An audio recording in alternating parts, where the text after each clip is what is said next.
Diretamente de lugar nenhum, eu sou o Guilherme. E eu sou o Ricardo. E no vídeo de hoje temos mais um episódio do Consultório da Arlequina, trazendo uma análise de Magneto, o maior inimigo dos X-Men.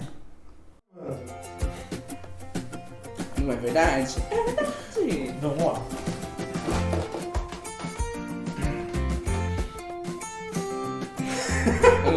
Você fala 1, 2, 3. 1, 2, 3. Guilherme, eu queria que você contasse para as pessoas, principalmente que não conhecem tanto o Magneto, uma breve história de sua trajetória. O Magneto aparece primeira vez nos quadrinhos em 1963, já como ali o primeiro inimigo dos X-Men, a primeira pessoa que os X-Men enfrentam como um grupo, e desde lá ele foi se tornando cada vez mais complexo e popular. A história mais confirmada dele, né, de origem dele, é que ele nasceu Max Eisenhardt, uma criança judia e alemã. Ele viveu durante o período da Segunda Guerra Mundial, perdeu seus pais e seus irmãos e foi enviado para um campo de concentração, onde ele exerceu uma função de ajudar, né, forçosamente, nas câmaras de gás, na incineração dos corpos. Então ele foi forçado a aniquilar o seu próprio povo. Ele consegue fugir de lá com uma cigana que ele conhece, se apaixona dentro do campo. Eles fogem, vão para a Rússia, tem uma filha e lá ele perde a família no incêndio. E depois disso ele se revolta, definitivamente, e acaba tirando a vida das pessoas que fizeram isso com sua família. Desde então, ele conhece o professor Xavier, mas ele já começa sempre a discordar dos pontos de vista do professor Xavier. Enquanto o futuro líder dos X-Men, que ele acreditava numa convivência pacífica entre humanos e mutantes, o Magneto não acreditava nisso. Ele achava que os mutantes tinham que lutar, usar a força para conseguir viver em paz no mundo. E desde então, a amizade deles acaba se rompendo e o Magneto vai se tornando, ao longo do tempo, um terrorista que pretende dominar o mundo, de certa forma, para que os mutantes tenham espaço e condições de sobreviver. Sempre marcado por esse trauma de sofrer o preconceito tanto por ser judeu quanto por ser mutante. Para alguns, Magneto é tido como um vilão. Para outros, um revolucionário, um justiceiro. Para outros, até um genocida. Como podemos definir a personalidade? Quem é esse Magneto? O Magneto e o professor Xavier foram inspirados em dois líderes do movimento negro nos Estados Unidos. O Magneto em Malcolm X e o professor Xavier em Martin Luther King. Enquanto King, assim como Xavier, acreditava numa abordagem mais pacífica pela luta dos direitos, né, das pessoas negras, Malcolm X já era mais ardoroso. O Malcolm X já acreditava no uso da força física, por exemplo, né? De que eles tinham que conseguir, às vezes de forma brutal, os seus próprios direitos. E o Magneto é isso. O Magneto, ele não consegue enxergar um mundo onde mutantes e humanos convivam em paz. Então, sim, o Magneto é um genocida? É. Ele matou muita gente, ele manipulou seus próprios filhos na época em que Wanda, né, a Feiticeira Escarlate e o Mercúrio eram ainda, né, considerados seus filhos. Ele manipulou os dois, ele manipulou a Feiticeira Escarlate muitas vezes para conseguir o que ele queria. Ele já manipulou muitos mutantes, mas a gente não pode negar que ele já ajudou muito a comunidade mutante. Ele já se aliou aos X-Men várias vezes, ao próprio professor Xavier, que várias vezes recorreu a ele, assim como Malcolm X, que talvez não seja tão conhecido quanto Martin Luther King, mas que teve uma grande importância no movimento negro. Então, talvez, em muitas vezes, o Magneto tenha sido um vilão. E ele sim fez coisas ruins e erradas, mas ele também fez e faz coisas boas. E muitas vezes ele já foi um herói. Então ele é um personagem muito complexo de se entender. Nessa batalha social por direitos, temos esse lado pacifista, representado pelo Xavier, e o lado revolucionário, representado pelo Magneto, como você mesmo já citou, inspirados na figura de Martin Luther King e Malcolm X. Existe um lado certo ou errado na busca pelos direitos sociais? Como a psicologia analisa essas questões? Certo e errado são conceitos relativos, tá? Muitas vezes a gente consegue resolver conflitos no diálogo, muitas vezes não. E, infelizmente, ao longo da história da humanidade, a gente tem provas de grandes guerras e batalhas que levaram muitas vidas e que não têm um motivo de existir. Mas muitas revoluções aconteceram e que também tiraram muitas vidas, causaram muito caos e transtorno, mas que conseguiram mudanças significativas nas estruturas sociais. Até porque as estruturas sociais também partem, têm a sua origem, muitas vezes, em grupos sociais que têm preconceito, que visam oprimir outros grupos sociais. A gente vive numa sociedade misógina, machista, judaico-cristã, que por natureza acaba oprimindo grupos dos quais eles discordam. Então, não tem como falar qual dos dois está certo. É claro que se a gente pegar juridicamente, o Magneto é o que mais transgrediu as leis. O professor Xavier nem tanto, mas o professor Xavier manipula pessoas tanto quanto o Magneto. Só que ele é bonzinho, ele usa uma aparência de bondade e pacifismo, enquanto o Magneto não esconde que ele tem raiva, que ele quer muitas vezes acabar com os seus oponentes, mas os dois conseguiram grandes avanços dentro ali da história, né, ficcional dos mutantes. Assim como na nossa história, nós tivemos líderes revolucionários que causaram perdas de vidas, vamos assim dizer, com suas revoluções, mas que conseguiram também grandes avanços.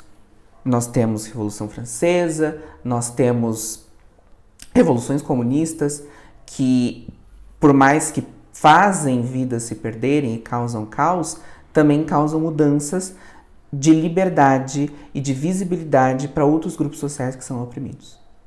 O Magneto, apesar de ser um sobrevivente, ele foi uma vítima do Holocausto. Ele perdeu seus familiares, ele passou por um período de guerra muito difícil.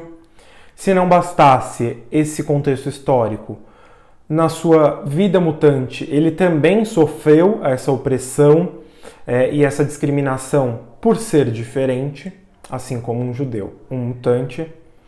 Eu queria perguntar, o oprimido pode virar um opressor na nossa sociedade? Sem dúvida. A gente tem que entender, primeiramente, que muitas vezes não é por vontade própria, tá? Não tem como a gente julgar uma pessoa vítima de opressão, de violência, de ódio, de preconceito, quando ela sente esse ódio dentro dela, essa revolta e essa vontade de se vingar, de buscar justiça de meios não tão legais, né, juridicamente falando. Não esperar uma justiça maior, fazer justiça por si mesmo. O Magneto, eu vejo a revolta dele nascendo ali. Ele nasce dessa forma. Isso, quando a gente fala de uma pessoa que diariamente sofre preconceito e ódio. E no caso do Magneto, por dois motivos. Por ser judeu, isso na infância e na juventude dele, e por ser mutante até os dias de hoje. É muito interessante a gente ver que o Magneto é um dos poucos mutantes de grande importância, né, no mundo dos quadrinhos, que se preocupa com os mutantes, por exemplo, que a mutação afetou sua aparência física, que são aqueles mutantes que ninguém liga, né? Então, por exemplo, nos filmes dos X-Men, ele constantemente tenta lembrar a Mística de que ela tem que se amar do jeito que ela é, com a pele azul, com os olhos amarelos. Ele também chega a falar isso pro Fera, que ele tem que se amar do jeito que ele é. Então, quando a pessoa sofre esses traumas, esse preconceito constantemente ao longo da vida, mesmo ela se revoltando, ela também se torna mais sensível à dor dos outros.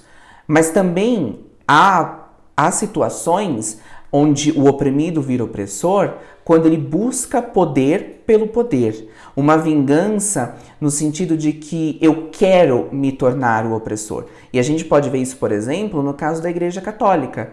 No início do cristianismo, eles eram perseguidos pelo Império Romano. Quando o imperador Constantino se converte ao catolicismo, os católicos passam a perseguir os pagãos.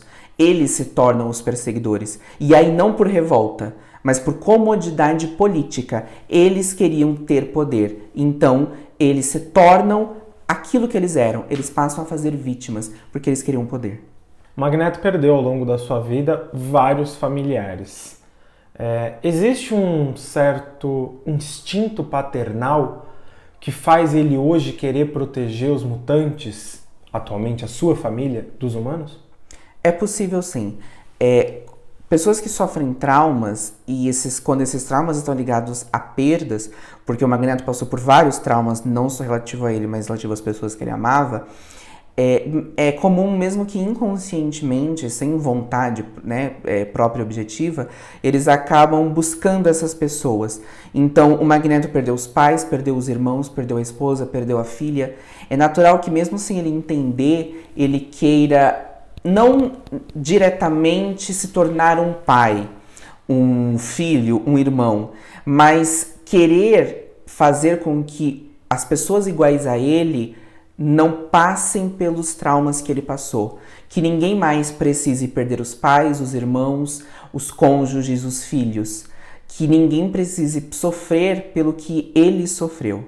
Então, isso sim, provavelmente é uma motivação para o Magneto. Quais são as consequências psicológicas de quem passa por um regime ditatorial, por um período histórico de guerra, de tamanha selvageria e quase desumanidade? Essas pessoas nunca conseguem se libertar das marcas feitas por isso.